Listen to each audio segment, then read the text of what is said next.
जाने मत देना। परीक्षित को हर घड़ी ये बात याद आती है और इधर धीरे धीरे परीक्षित जब 16 वर्ष के अवस्था में हुए और इधर नवल भी 15 वर्ष को व्यतीत करके जब 16 में पहुंची, भक्तों दोनों गर्भों में ज्यादा अंतर नहीं था, बल्कि 1-2 महीने का अंतर था। नवल और परीक्षित की भक्तों छोटाई बड़ाई कोई ज्यादा नहीं बताई गई है। जब परीक्षित 16 वर्ष में पहुंचे और नवल भी जब 16 वर्ष उसका प्रारंभ हुआ, तो एक दिवस की बात नवल रजस्वला हुई और रजस्वला के पश्चात नवल ने जब अपने केशों को धोया और केशों को सुखाने के लिए एक छत पर चढ़ गई, अटा पर चढ़ गई और दासी की बेटियों के साथ में नवल खेल रही थी, खिलौने कर रही थी। और वो हुआ क्या कि इतने दिन भई नवल कि जोवन जोर तरंग अंग में, जोवन जोर तरंग अंग में भर गई काम ही रोरत में।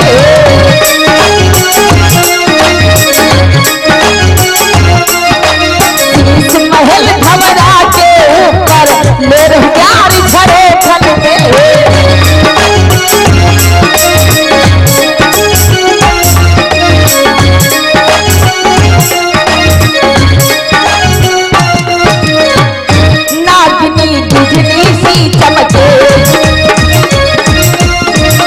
मनोनभ में कौंधा चमके,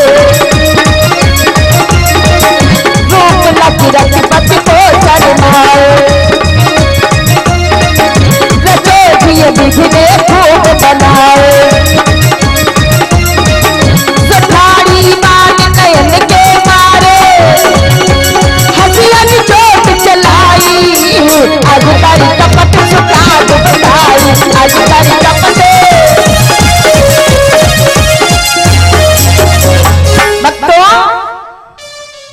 नागिनी हो दासी के बेटियों के साथ में खेल रही है, जो राजा वासुक की पुत्री है। दासी ने उसका नाम रख दिया नवल। आज वह नवल इतनी भक्तों सुंदरता उसने पाया है परमात्मा से कि बिजली के समान उसकी सुंदरता, उसकी आभा चमक रही है और अट्टा के ऊपर जिस वक्त लहरा रही है। तो भक्तों एक तो वैसे ही नागिन की बेटी है, लेकिन दूसरे परमात्मा ने और भी उसके शरीर को इतने सुंदरता और इतने अच्छे भाव से रचित किया है कि हुआ क्या कि नागिन सी लहराए महल पे, कि पतरी कमर लगे अति प्यारी, पतरी कमर लगे अति प्यारी, दरिहा गाई में आई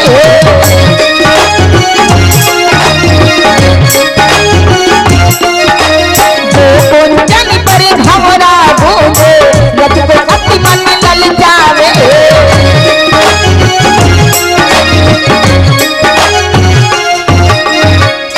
बदन तन तन कटी मारे फिरे, विरह अग्नि में जरत सरिये, सभा से आई पास फिराए, निगाह गजबुन पर पड़ गई जाए।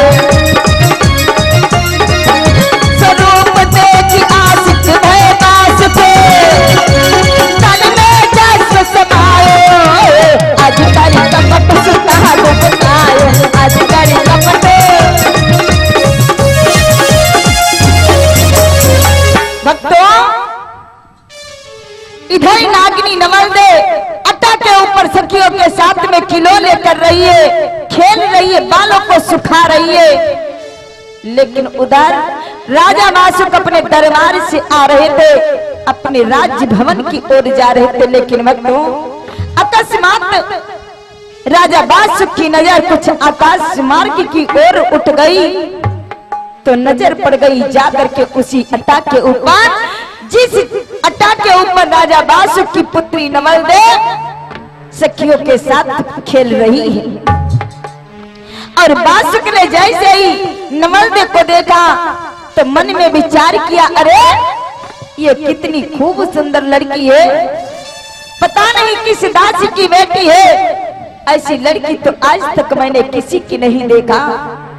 बासुक के मन में भक्तों क्या विचार आते हैं और होता क्या है कि जवानी में भरपूर नागिनी कि बहुत हसीन खुशनुमा चेहरा,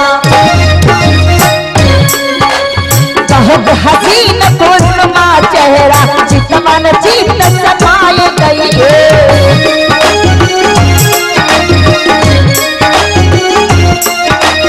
मारे तीर बिरह के तन में सुंदर बहुत मनाई गई है।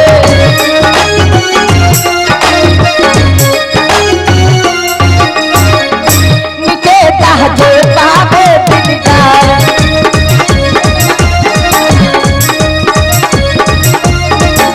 दिलो जान से उस पर कुर्बान, पिता कन्या से भेद रह जाए, बदन में नुक्सो कोढ़ चुचवाए,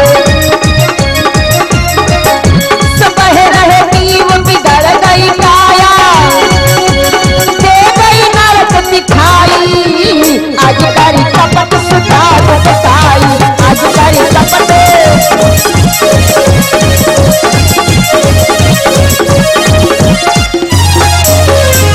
भक्तों, बासुक के मन के अंदर बहुत बुरे विचार आ गए। उन्होंने सोचा कि अगर ये सुंदर लड़की मुझे मिल जाती, मैं इसे अपनी पटरानी बनाता। और जैसे भक्तों ये पाप रूपी विचार बासुक के मन के अंदर बैठे, बासुक ने जैसे सोचा, अपने ही कन्या पर मोहित हुए बासुक, तो तुरंत उसी समय भक्तों बासुक की सुंदर काया बेकार हो गई और नाखूनों से पीप बहने लगा, बासुक को कोढ़ हो गया, सारा शरीर बिगड़ गया। और भक्तों बासुक घबरा गए, अरे इस लड़की के विषय में मैंने सोचा और तुरंत मुझे कोढ़ हो गया, आखिर ये लड़की है कौन। जैसे तैसे रोते हुए बासुक अपने महलों को पहुंचे कि काया थोड़ी देख के शेष भये दिल के, महलन के भीतर गए बहे नयन से नीर। बासुक को जब कोढ़ हो गया, बासुक रोते हुए अपने महलों को पहुंचे। नागिनी ने जब देखा तो नागिनी हाई हाई करने लगी, बोली स्वामी ये तुम्हें क्या हो गया। बासुक बहुत बेहाल अवस्था में हो गया भक्तों, लेकिन इस बात की सूचना सारे नागलोक में फैल गई कि हमारी राजा बासुक को कोढ़ हो गया है। सभी प्रजावासी राजा बासुक को देखने के लिए आने लगे। और भक्तों नवलदे धीरे धीरे सयानी हो चुकी थी। नवलदे को इस बात का पता चल गया था कि हमारे असली माता पिता कौन है। भक्तों बचपन में बच्चे से कोई भी बात छिप सकती, लेकिन धीरे धीरे जब वही बच्चा सयाना हो जाता है तो अपनी सच्चाई अपनी हकीकत के विषय में मालूम हो जाता है। और नवलदे को यह भी पता हो गया कि आखिर हमारी मैया ने हमको पिता से अपने से क्यों दूर रखा। सारी बात पता चल गई नवलदे को। लेकिन भक्तों आज जब नवलदे ने सुना कि हमारी पिता को कोढ़ हो गया है तो आज नवलदे से रहा नहीं गया और अपने दासी से, वही दासी माँ से कहने लगी नवलदे कि मैया मुझे आज्ञा दे दो, मैं अपने पिता को देखने जाना चाहती हूँ। दासी ने बहुत समझाया कि नहीं बेटी तू वहां पर मत जा, लेकिन नवलदे ने कहा नहीं मैं जाऊंगी जरूर अपने पिता को देखने के लिए। दासी ने कहा यदि तेरा पिता तुझे पहचान जाएगा तो वैसे ही उसे कोढ़ हो गया है और तुझे देख करके वो जीवित नहीं रह पाएगा। नवलदे ने कहा तो ठीक है, मैं भेष छिपा करके जाऊंगी, लेकिन पिता को देखने जरूर जाऊंगी। उसी समय नवलदे ने चादर ओढ़ लिया और चादर ओढ़ करके अपने चेहरे को ढक करके नवलदे अपने पिता के सामने आ गई। और जैसे ही चादर मुख से चेहरे से हटाया और पिता वासुक को देखने लगी, अचानक वासुक की नजर फिर नवलदे पर पड़ी और वासुक चौंक पड़ा। अपने नागनी से पूछने लगा कि अरे ये लड़की कौन है? इसी को देख करके मुझे कोढ़ हो गया है, तू सच सच बता, आखिर ये है कौन लड़की? उसी समय नागिनी डर करके अपने पति से पूरी बात बतलाई कि स्वामी मुझे क्षमा कर दो, मैं तुम्हारे भय के कारण तुमसे झूठ बोल बैठी थी और इस लड़की को देख करके जो तुम्हें कोढ़ हुआ है, हे स्वामी ये बेटी किसी और की नहीं बल्कि ये पुत्री आप ही की है, क्योंकि जो आपने मुझे बताया था कि मैं जहर खा करके मर जाऊंगा लेकिन अर्जुन के यहाँ से बीमार नहीं करूंगा, तो स्वामी इसी भय के कारण मैंने अपने पुत्री को छिपा दिया था। आज अपने ही पुत्री के विषय में जो आपके मन में ऐसे विचार आए, इसीलिए आपको कोढ़ हो गया है, आपको मनसा पाप लग गया है। और भक्तों, सत्य त्रेता द्वापर में सोचने से पाप लग जाता था, वो द्वापर का समय था और वासुक ने जैसे ही मन में सोचा उनको कोढ़ हो गया। अब नागिनी कहने लगी स्वामी, हस्तिनापुर नरेश महाराज अर्जुन के यहाँ अमृत कुंड है और यदि अमृत मिल जाए, अमृत से स्नान करो तो तुम्हारी काया ठीक हो सकती है। लेकिन भक्त हुआ क्या कि अमृत कुआं पिया पारथ को कि पहरेदार परीक्षित बापे, पहरेदार परीक्षित बापे, योधा बलधारी है।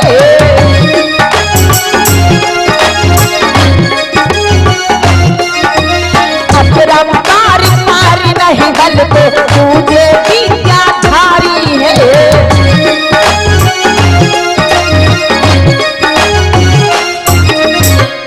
नवलदे कहे बचन हंस के, मैं अमृत में आप फंस के, कहियो वासुक ने समझाए, कुमार तू अमृत को मत जाए। सवेरे सबब परीक्षित हमसे रात पैर समायो, आज बड़ी कपट सुताई सुताई, आज बड़ी कपट। भक्तों, जैसे नागिनी ने कहा कि स्वामी यदि आपको अमृत मिल जाए, अमृत से स्नान करो, आपकी काया ठीक हो जाएगी, परंतु अर्जुन से तो हमारा बैर है और कुंड की रखवाली परीक्षित कर रहे हैं। परीक्षित बलशाली भी है और विद्याधारी भी है, गुरु धर्मांतर का चेला है। अमृत मिले तो कैसे मिले? नवलदे ने चादर हटा दिया और अपने पिता से कहने लगी कि हे पिताजी, यदि मेरे कारण तुमको कोढ़ हुआ है तो मैं हस्तिनापुर जाकर के आपके लिए अमृत लाऊंगी। वासुक ने कहा नहीं बेटी, तू अमृत लेने नहीं जाएगी, क्योंकि तेरे ही कारण हमारा परीक्षित से बैर है और यदि तू अमृत लाने के लिए जाएगी तो परीक्षित तुझे वहां से आने नहीं देगा। और ऐसी बात सुनकर के नवलदे को क्रोध आ गया और नवलदे अपने पिता से कहने लगी, पिताजी सुनिए। कि सुन के बात नवलदे बोली कि छाती फटे तात तन देखते,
नवल ने हाथ टान दिया, नहीं पिताजी, मैं अमृत लाने के लिए हस्तिनापुर जाऊंगी। यदि वो परीक्षित विद्याधारी है तो मैं भी कोई विद्याधारी कम नहीं हूं। पिताजी जैसे भी होगा मैं अमृत लाऊंगी। मासूम कहने लगा, बेटी मैं जानता हूं तुझे अनेक विद्याओं का ज्ञान है, परंतु बस परीक्षित के आगे तू हार जाएगी। नवल ने कहा, मैं नागिन बन जाऊंगी लेकिन अमृत जरूर लाऊंगी। बासुक ने कहा कि यदि तू नागिन बन जाएगी वो बेन बजा करके पकड़ लेगा। नवल ने कहा कि मैं सुआ बन करके आकाश मार्ग में उड़ जाऊंगी। बासुक ने समझाया कि बेटा, अरे वो तुझे बाज बन करके पकड़ लेगा। नवल ने कहा, तो क्या हुआ, मैं मछली बन करके जल में कूद जाऊंगी, वो मुझे पकड़ नहीं पाएगा। बासुक ने समझाया कि बेटी वो जाल डाल करके पकड़ लेगा।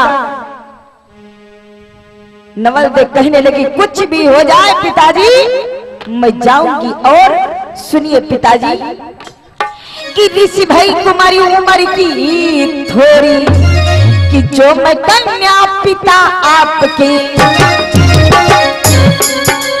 जो मैं कन्या पिता आपकी तो अमृत भरी लाऊंगी।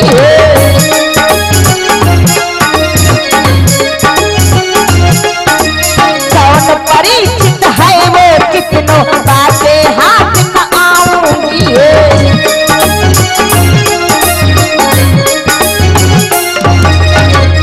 न मानी मत मैंने बात,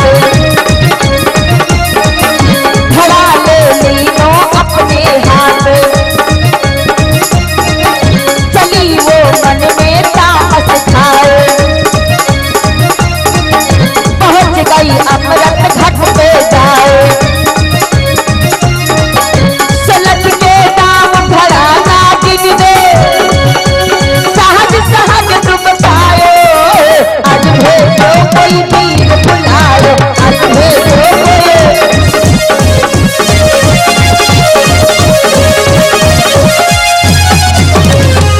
भक्तों। इधर नागिनी चल पड़ी हस्तिनापुर के लिए, एक भी बात नहीं, कोई नजर नहीं आ रहा है। उसी समय नागिनी नवल ने कुंड में घड़ा अपना डुबो दिया और अमृत भरने लगी। और उसी समय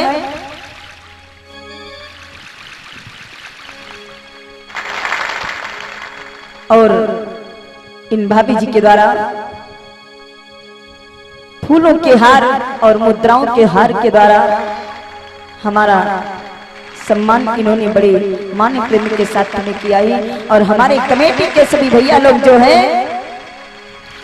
वो हमारे भाई लोगों का सम्मान कर रहे हैं।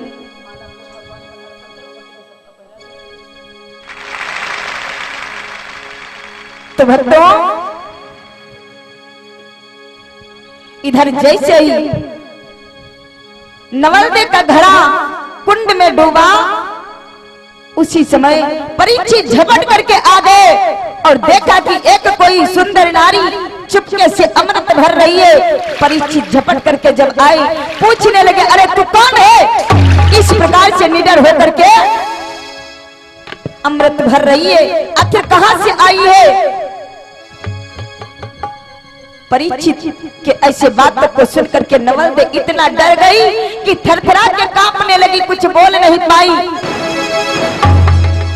लेकिन परीक्षित ने जब देखा नवल को, कहने लगे, अरे देवी डरने की कोई बात नहीं, तुम कौन हो।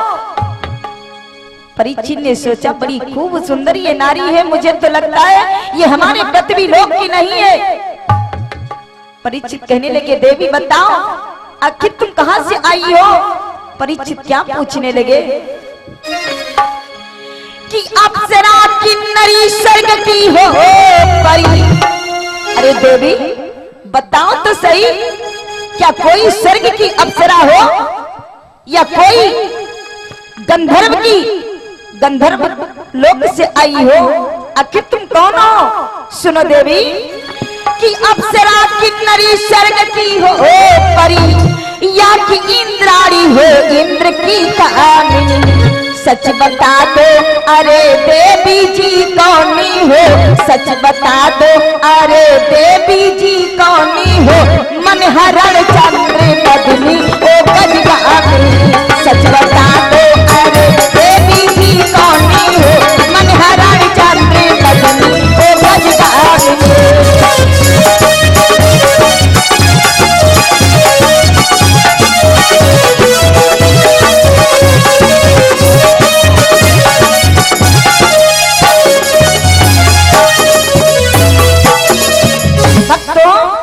परीक्षित ने जब जाना कि ये लड़की डर गई है, फिर परीक्षित प्रेम से पूछने लगी, अरे बताओ देवी तुम कौन हो?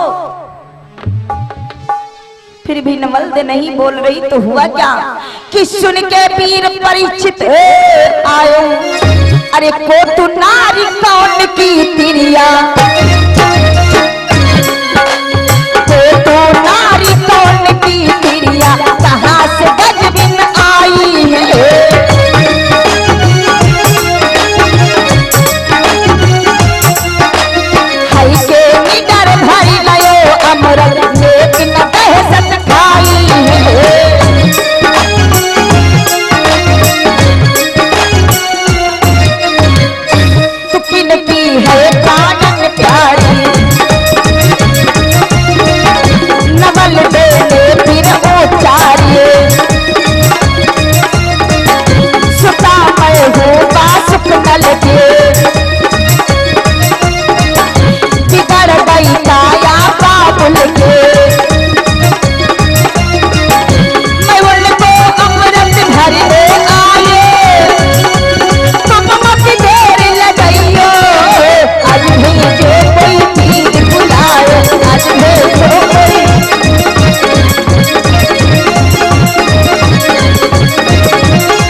उसी समय जब बात परीक्षित ने पूछा कि तुम कौन हो, कहां से आई हो देवी, तुम किसकी पुत्री हो, कहां से आई हो? तब नवल ने कहा कि मैं नागलोक से आई हूं और मेरे पिता का नाम है राजा बासुक और मेरे पिता को कोढ़ हो गया है, इसीलिए मैं अमृत लेने आई हूँ। और तुम कौन हो? तुम यहाँ से जाओ अन्यथा परीक्षित आ जाएगा और मुझे जल भरने नहीं देगा। अरे भक्तों, नवल और परीक्षित दोनों आमने सामने खड़े हुए हैं, एक दूसरे को कोई नहीं पहचान पा रहा है कि ये कौन है। और परीक्षित ने जब अपने ही विषय में सुना, परीक्षित हंसने लगे, कहने लगे, माँ आज परमात्मा ने तुझे भेज दिया है मेरे पास। नवल दे चौंक पड़ी, बोली तुम कौन हो? उसी समय परीक्षित ने क्या कहा कि सुन के नाम खुशी भय कुंवर, अरे तू तो नारी मांग मेरी इंदर, तू तो नारी मांग मेरी इंदर, हरि ने मोई मिलाई दियो।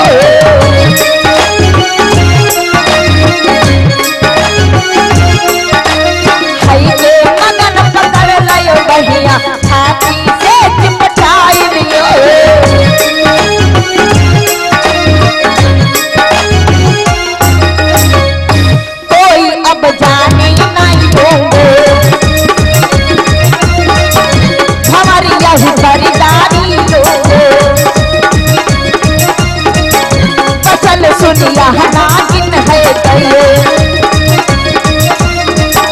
जाग तन वो सिर कर धस गए,